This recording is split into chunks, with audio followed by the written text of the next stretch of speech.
আসসালামু আলাইকুম সবাইকে। আই হোপ আপনারা সবাই ভালো আছেন। আমি আল্লাহর রহমতে ভালো আছি। আজকে আপনাদের জন্য আরও একটি নতুন ব্লগ নিয়ে চলে এসেছি। আশা করছি আপনাদের কাছেও ভিডিওটি ভালো লাগবে। রাজশাহী যাওয়ার প্ল্যান অনেকবার করা হলেও একবারও তাতে সাকসেসফুল হয়ে উঠতে পারিনি। তাই এবার হুটহাটি বলতে পারেন এই রাজশাহী যাওয়ার ডিসিশনটা নেওয়া। আর হুটহাট ডিসিশন নিয়ে সাকসেসফুল হওয়ার মতো আনন্দ আর কোনো কিছুতেই নাই। কারণ আসলে বেশি ভেবে কোনো কিছুই সম্ভব হয়ে ওঠে না। ট্রেনের উদ্দেশ্যে সকাল সকাল বের হয়ে চলে গেলাম ভৈরব রেলওয়ে স্টেশন।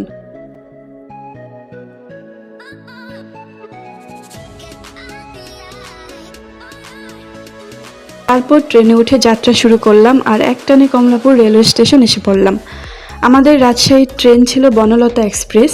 1:30টায় ছাড়ার কথা থাকলেও ট্রেন ছেড়েছিল 3:30টায়।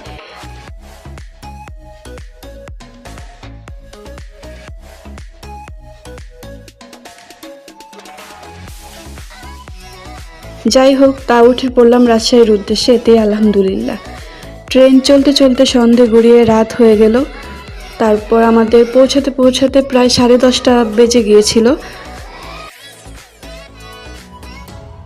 পরদিন সকালে নাস্তা করে ঘোরাঘুরির জন্য বের হলাম। প্রথম টার্গেট ছিল ছোট বোনের ক্যাম্পাস ভিজিট করব, অর্থাৎ রুয়েটে যাব।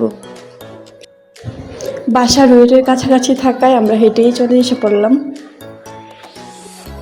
ঘুরতে বের হওয়ার কিছুক্ষণ পরই টিপটিপ বৃষ্টি হওয়া শুরু করলো। যত যাই হোক, ঘোরা তো বাদ দেওয়া যাবে না, অনেক কষ্ট করে এত দূর গেলাম, সেই জন্য বৃষ্টিতেই বের হয়ে পড়লাম। বৃষ্টিতেই পুরো ক্যাম্পাসটা আমাদের দেখতে হলো, কিছু করার নাই, বৃষ্টি থামারও নাম নাই।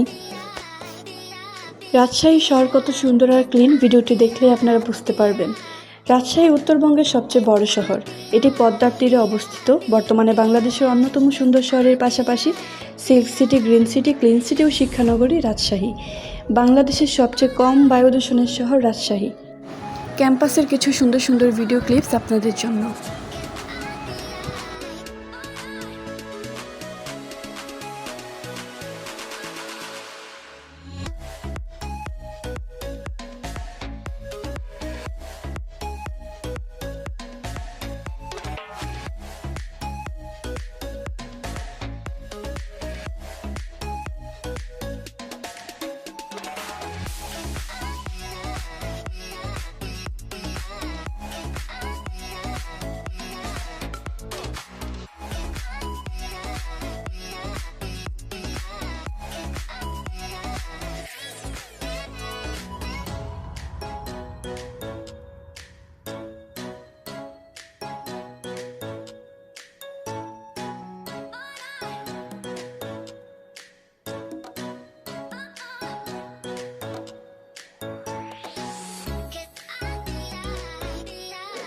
তারপর হাঁটতে হাঁটতে নিজেরও কিছু ভিডিও ক্লিপ নিয়ে নিলাম।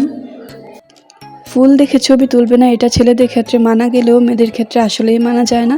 সেই জন্য আপনাদের জন্য কিছু ফুলের ক্লিপস।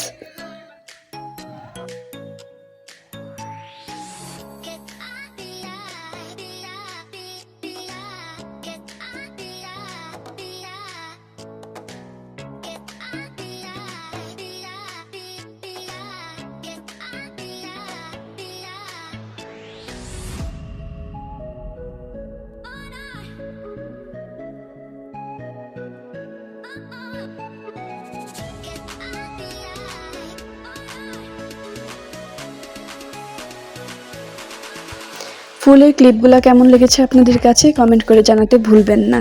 আশা করি আপনাদের কাছে ভালোই লাগবে। আর ফুল দেখলে খুশি হয় না বা ভালো লাগে না এরকম মানুষ পাওয়া আসলেই খুবই কষ্টকর। ক্যাম্পাসে ঘুরতে ঘুরতে একটি কাঠবিড়ালির সাথে দেখা হয়ে গেল, যেটা অনেক কিউট। আজকের এই ব্লগটি এখানেই শেষ করছি।